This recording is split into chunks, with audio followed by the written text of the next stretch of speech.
नमस्कार, दिन भर की बड़ी खबरों में आपका स्वागत है। मैं हूं आंचल। आज इस बुलेटिन में बात होगी राहुल गांधी के नीतीश पर करारे वार की, ईवीएम पर बड़े खुलासे की, बात करेंगे चंडीगढ़ मेयर चुनाव को लेकर मचे हंगामे की, संसद से विपक्षी सदस्यों के रद्द हुए निलंबन की, जानेंगे ईडी की पूछताछ पर हेमंत सोरेन का क्या है प्लान, और बुलेटिन के आखिर में बात करेंगे किसानों के आंदोलन की। इसके अलावा और भी कई बड़ी खबरों से आपको कराएंगे रूबरू, लेकिन तमाम बड़ी खबरों से पहले एक नजर सुर्खियों पर। सीए पर कांग्रेस सांसद अधीर रंजन चौधरी ने बीजेपी पर साधा निशाना, कहा चुनाव है इसलिए सीए और एनआरसी लाया गया, ये उनके लिए राजनीतिक ध्रुवीकरण का मुद्दा। कर्नाटक के बाद हिजाब का मामला राजस्थान में गरमाया, राजस्थान के स्कूलों में ड्रेस कोड होगा लागू, शिक्षा मंत्री मदन दिलावर ने दिया बयान। कर्नाटक के सीएम सिद्धारमैया का हनुमान ध्वज विवाद पर बड़ा बयान, कहा गोडसे के वंशज शांति भंग कर रहे हैं। शेयर बाजार में बड़ी गिरावट, सेंसेक्स 802 अंकों की गिरावट के साथ 71,140 अंक पर हुआ बंद, निफ्टी 216 अंकों की गिरावट के साथ 21,522 अंक पर हुआ बंद। तो ये थी सुर्खियां। अब बात आज की सबसे बड़ी खबर की। राहुल गांधी की भारत जोड़ो न्याय यात्रा इस समय बिहार में है। पूर्णिया में आज राहुल गांधी की रैली भी थी। रैली का न्योता तो पहले ही कांग्रेस ने नीतीश कुमार को दे दिया, लेकिन यात्रा के बिहार पहुंचने से पहले नीतीश पलटी मारकर बीजेपी के साथ चले गए। ऐसे में राहुल गांधी ने नीतीश पर जमकर तंज कसा है, साथ ही मोदी सरकार को भी अपने निशाने पर लिया है। तो क्या कहा है राहुल ने, देखते हैं इस रिपोर्ट में। बिहार में भारत जोड़ो यात्रा के दूसरे दिन राहुल गांधी के निशाने पर नीतीश कुमार भी आ गए हैं। राहुल ने बिहार के सीएम नीतीश कुमार के फिर से एनडीए में शामिल होने पर तंज कसते हुए कहा कि थोड़ा सा दबाव पड़ता है और तुरंत यू टर्न कर लेते हैं।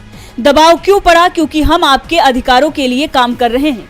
इस देश में अलग अलग वर्ग के लोग हैं, पिछड़े जाति के लोग हैं, दलित हैं, दूसरी जाति के लोग हैं। ओबीसी समाज देश का सबसे बड़ा समाज है, मगर आज मैं आपसे पूछूं कि इस देश में ओबीसी की आबादी कितनी है, इसका जवाब आप नहीं दे सकते। उन्होंने कहा कि मुख्यमंत्री नीतीश कुमार को सर्वे के लिए हमने कहा था, लेकिन बीजेपी इसके लिए कभी राजी नहीं रही। बिहार में महागठबंधन सामाजिक न्याय के लिए लड़ाई लड़ेगा, ऐसे में हमें नीतीश कुमार की कोई जरूरत नहीं है, वो दबाव में बदल गए हैं। राहुल ने इसके साथ ये भी कहा कि इस देश में किसकी कितनी आबादी है, इसको लेकर गिनती हो जानी चाहिए, इससे हमें पता चलेगा कि किस समाज की कितनी जनसंख्या है, लेकिन बीजेपी ये नहीं चाहती। राहुल गांधी ने कहा कि भारत जोड़ो न्याय यात्रा में हम 5 न्याय की बात कर रहे हैं। इसमें एक न्याय भागीदारी न्याय है। इस देश की सरकारी संस्थाओं को 90 ऑफिसर चलाते हैं, जिनमें सिर्फ 3 ऑफिसर ओबीसी वर्ग के हैं। इस सरकार में ओबीसी, एससी और एसटी वर्ग के लोगों की कोई भागीदारी नहीं है। इसके साथ ही राहुल गांधी ने किसानों का मामला उठाते हुए कहा कि केंद्र की मोदी सरकार किसानों की चिंताओं को दूर करने में विफल रही है। मैं आपसे अनुरोध करता हूं कि आप हमें एक मौका दें और हम आपका विश्वास दोबारा जीतने की कोशिश करेंगे। राहुल के तेवरों और उनका बढ़ता समर्थन नीतीश और बीजेपी दोनों को ही परेशान कर रहा है, तो दूसरी तरफ बीजेपी का ईवीएम पर भरोसा विपक्ष को परेशान कर रहा है। इसी बीच ईवीएम को लेकर बड़ा खुलासा हुआ है, जिससे विपक्ष की नींद उड़ गई है। सवाल चुनाव आयोग पर भी खड़े हो गए हैं। विपक्ष पूछ रहा है कि क्या इस बार देश में चुनाव निष्पक्ष होंगे, तो क्यों ईवीएम से विपक्ष की बढ़ गई है चिंता, देखिए इस रिपोर्ट में। ईवीएम को लेकर बड़ा खुलासा हुआ है। ईवीएम बनाने वाली कंपनी भारत इलेक्ट्रॉनिक लिमिटेड में बीजेपी ऑफिस के पदाधिकारी और नॉमिनी डायरेक्टर के रूप में काम कर रहे हैं।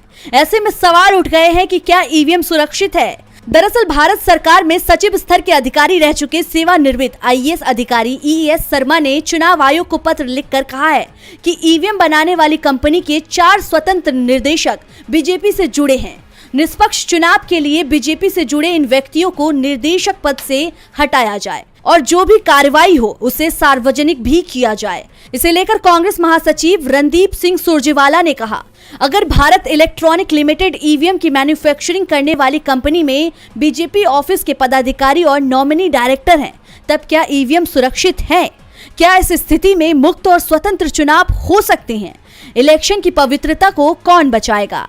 आखिरकार इस मसले पर चुनाव आयोग शांत क्यों है? बोलिए और लोकतंत्र बचाइए। आपको बता दें कि बीईएल के 4 निवेशकों का बीजेपी से जुड़ा होना इस ओर इशारा करता है कि पार्टी ईवीएम की निगरानी कराती रही है और अब तक आयोग इस मामले में चुप्पी साधे बैठा था। चुनाव की निष्पक्षता पर सवाल खड़े हो चुके हैं और इसकी एक झलक चंडीगढ़ में मेयर पद के चुनाव में भी दिखाई दे गई। 20 वोट का समर्थन हासिल करने वाला इंडिया गठबंधन का उम्मीदवार हार गया और 15 वोटों की ताकत से चुनाव लड़ने वाली बीजेपी का उम्मीदवार चुनाव जीत गया। तो आखिर कैसे हुआ चंडीगढ़ में मेयर पद के चुनाव में खेल, देखिए इस रिपोर्ट में। हाईकोर्ट के आदेश पर आज हरियाणा नगर निगम में मेयर, सीनियर डिप्टी मेयर और डिप्टी मेयर का चुनाव, और जो चुनाव परिणाम सामने आए उसके बाद हंगामा मच गया है। पहले मेयर का चुनाव था जिसके लिए आम आदमी और कांग्रेस ने गठबंधन किया था।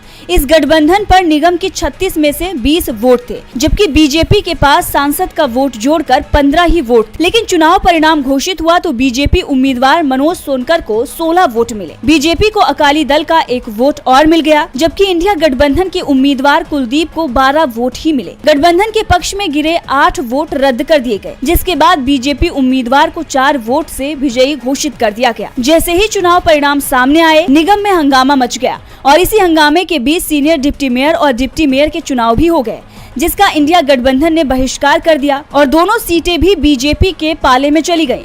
चुनाव परिणाम को लेकर आप की पार्षद प्रेमलता ने बयान दिया और कहा कि सारी प्रक्रिया रणनीति के तहत की गई है। इस बार सच्चाई सामने आएगी क्योंकि इसकी वीडियोग्राफी हुई है। ऐसे में बीजेपी का सारा खेल हाईकोर्ट के सामने आ जाएगा। आम आदमी पार्टी और कांग्रेस ने चुनाव को हाईकोर्ट में चुनौती देने का ऐलान किया है। आम आदमी पार्टी के नेता जर्नैल सिंह ने कहा कि काउंटिंग के दौरान एजेंट को पास में खड़ा तक नहीं होने दिया गया। वोट इनवैलिड क्यों किए गए, इसके बारे में भी नहीं बताया गया। चुनाव में धांधली का आरोप लगाते हुए दिल्ली के सीएम अरविंद केजरीवाल ने भी कहा कि चंडीगढ़ मेयर चुनाव में दिन दहाड़े जिस तरह से बेईमानी की गई है वो बेहद चिंताजनक है। एक मेयर के चुनाव में ये लोग जब इतना गिर सकते हैं, तब देश के चुनाव में तो ये किसी भी हद तक जा सकते हैं। अब आम आदमी पार्टी के साथ कांग्रेस ने भी चुनाव प्रक्रिया में हुई धांधली को लेकर सरकार पर सवाल खड़े कर दिए हैं। अब ऐसे में चंडीगढ़ मेयर के चुनाव का फैसला कोर्ट से तय हो सकता है। अब फैसला हाईकोर्ट करेगा।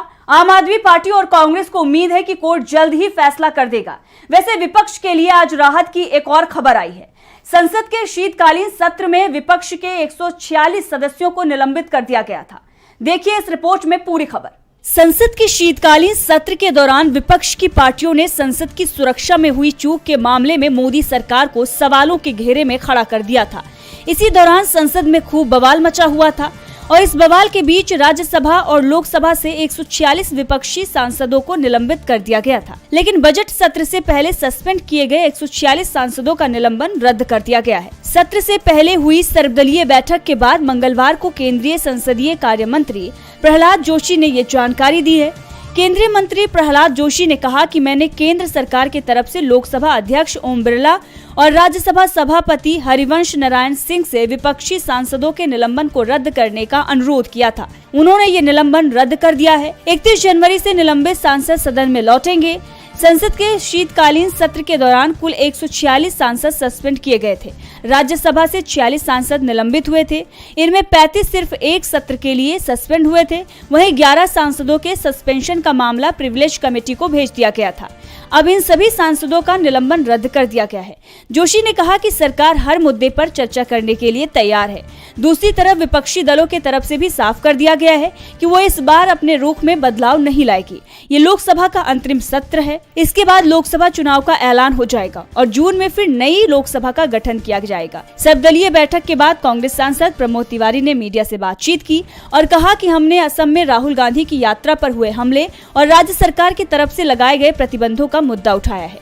साथ ही हेमंत सोरेन, लालू प्रसाद समेत विपक्षी नेताओं को निशाना बनाने के लिए सीबीआई और ईडी के दुरुपयोग का भी जिक्र किया है। अब आपको बता दें कि मंगलवार को संसद में हुई सर्वदलीय बैठक में केंद्रीय रक्षा मंत्री राजनाथ सिंह, पीयूष गोयल समेत 30 पार्टियों के 45 नेता शामिल हुए। इसमें कांग्रेस नेता कोडिकुनिल सुरेश, टीएमसी के सुदीप बंदोपाध्याय, डीएमके के नेता टीआर बालू, शिवसेना के राहुल शेवाले, समाजवादी पार्टी नेता एसटी हसन, जनता दल यूनाइटेड के नेता रामनाथ ठाकुर और तेलुगु देशम पार्टी के जयदेव गल्ला शामिल हुए थे। विपक्षी सदस्य बजट सत्र में हिस्सा ले पाएंगे, उनका निलंबन रद्द कर दिया गया है, लेकिन वो सवाल नहीं कर पाएंगे क्योंकि अब उनके सवाल पूछने की समय सीमा समाप्त हो गई है।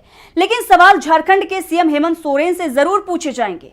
31 जनवरी को सोरेन ईडी के सामने पेश होने को तैयार हैं, लेकिन यहाँ एक सवाल ये भी उठ रहा है कि इस बार सिर्फ सवाल पूछे जाएंगे या सोरेन को गिरफ्तार कर लिया जाएगा। लोकसभा चुनावों से पहले विपक्षी दिग्गजों पर ईडी का शिकंजा कसता जा रहा है।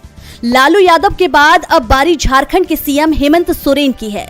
29 जनवरी को हेमंत के आवास पर ईडी ने छापा भी मारा था, लेकिन हेमंत सोरेन ईडी के हाथ नहीं आए। इस बीच बीजेपी की ओर से हेमंत के गायब होने की खबरें प्रचारित की जा रही थी, लेकिन सोरेन रांची में अपने आवास पहुंचे। उन्होंने ईडी को पत्र और मेल के जरिए सूचना भी दी कि वो 31 जनवरी को ईडी की पूछताछ के लिए तैयार हैं। इस बीच दावा किया जा रहा है कि ईडी झारखंड के सीएम हेमंत सोरेन को गिरफ्तार भी कर सकती है, जिसे लेकर हेमंत ने जेएमएम के सभी विधायकों को रांची में ही रहने के लिए कहा है। जेएमएम विधायकों के साथ आज उन्होंने बैठक भी की। संकेत मिल रहे हैं कि अगर हेमंत को गिरफ्तार किया जाता है तो भी सरकार पर किसी तरह का संकट नहीं होगा। हेमंत की जगह कल्पना सोरेन गठबंधन सरकार की कमान संभाल सकती हैं। दावा किया जा रहा है कि गठबंधन की ओर से हेमंत सोरेन को फैसला लेने का अधिकार दे दिया गया है। दरअसल झारखंड के सीएम 29 जनवरी को चार्टर विमान से दिल्ली पहुंचे थे। इस बीच ईडी ने भी उनके दिल्ली आवास पर छापा मार दिया था। ये छापेमारी जमीन की अवैध खरीद के मामले में हो रही है, लेकिन सीएम सोरेन के बारे में कोई खबर नहीं मिल रही थी। सोरेन अगले दिन रांची में दिखाई दिए, जबकि उनका चार्टर प्लेन अभी भी दिल्ली में है। कहा जा रहा है कि सोरेन ने दिल्ली में कानूनी सलाह भी ली है। लोकसभा चुनाव से पहले विपक्ष के तमाम दिग्गज नेता केंद्रीय जांच एजेंसियों के निशाने पर आ गए हैं, जिसके चलते विपक्ष को चुनाव प्रचार तेज करने में परेशानी हो रही है। लेकिन इन परेशानियों के बीच यूपी में समाजवादी पार्टी बढ़त बनाते हुए नजर आ रही है। पार्टी की तरफ से अपने उम्मीदवारों की पहली सूची जारी कर दी गई है, तो किस किस को मिला है टिकट, देखते हैं इस रिपोर्ट में। समाजवादी पार्टी की तरफ से आज यूपी में पार्टी के उम्मीदवारों के नामों का ऐलान कर दिया गया है। पहली सूची में सपा ने अपनी मजबूत सीटों पर उम्मीदवारों के नाम घोषित किए हैं। पहली सूची में पार्टी की तरफ से 16 उम्मीदवारों के नामों का ऐलान किया गया है।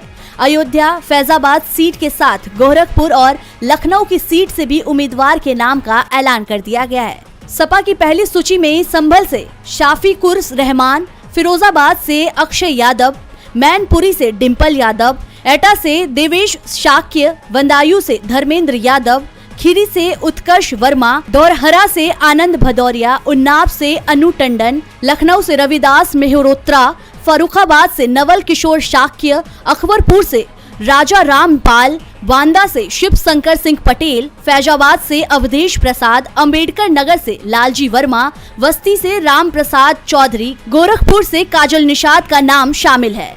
पहले उम्मीदवारों के नाम का ऐलान कर सपा ने शुरुआती बढ़त हासिल कर ली है। इस बीच आरएलडी की ओर से भी संकेत मिल रहे हैं कि जल्द ही उसकी लिस्ट भी सामने आ जाएगी। दरअसल यूपी में इंडिया गठबंधन में सीटों को लेकर जो बंटवारा हुआ है, उसमें सपा 62, कांग्रेस 11 और आरएलडी 7 सीटों पर चुनाव लड़ेगी। एसपी की दूसरी सूची भी जल्द ही जारी हो सकती है। और बुलेटिन के आखिर में बात किसान आंदोलन की। संयुक्त किसान मोर्चा ने एक बार फिर मोदी सरकार को घेरने का प्लान बना लिया है। किसान संगठन ने दिल्ली में मोदी सरकार के खिलाफ हल्ला बोल तेज कर दिया है। इसी कड़ी में किसानों ने केंद्र सरकार को चेतावनी भी दे दी है, जिससे चुनाव से पहले मोदी सरकार की मुश्किलों में इजाफा हो सकता है। क्या है पूरी खबर, देखते हैं इस रिपोर्ट में। संयुक्त किसान मोर्चा के आह्वान पर किसान सभा ने गांव में सभा कर सरकार के किसान विरोधी नीतियों का पर्दाफाश किया। इस दौरान किसानों ने प्रदर्शन कर नारे लगाए। किसान नेताओं ने 30 जनवरी से आंदोलन के लिए हजारों की संख्या में प्राधिकरण पर आने का आह्वान किया। बता दें कि किसान काफी दिनों से आंदोलन कर रहे हैं, लेकिन उनकी मांगे पूरी नहीं हुई है। इसके खिलाफ अब 30 जनवरी से बड़े आंदोलन की शुरुआत की गई है। जनसभा को संबोधित करते हुए किसान सभा के जिलाध्यक्ष डॉक्टर रूपेश वर्मा ने कहा कि केंद्र और उत्तर प्रदेश की सरकार बड़े पूंजीपतियों के साथ गठजोड़ बनाकर कार्य कर रही है। किसानों की आमदनी दोगुनी करने और स्वामीनाथन कमीशन की रिपोर्ट लागू करने का वादा किया गया था। उन्होंने कहा कि किसानों के साथ छल हुआ है। किसान लागत से भी कम दाम पर अपनी फसल बेचने पर मजबूर हैं। ये सरकार जुमले की सरकार है, पूंजीपतियों की सरकार है। वहीं किसान सभा के संयोजक वीर सिंह नागर ने भी बयान दिया और कहा कि हजारों किसान उत्साह के साथ हिस्सा ले रहे हैं। किसान अपना हक लेने आए हैं, पक्का मोर्चा लगाएंगे और हक लेकर ही घर वापस जाएंगे। यानी अब ये साफ हो गया है कि इस बार किसान मोदी सरकार के झांसों में नहीं आने वाले। इस बार किसान बीजेपी सरकार से अपना हक लेकर ही वापस लौटेंगे। अब देखना होगा कि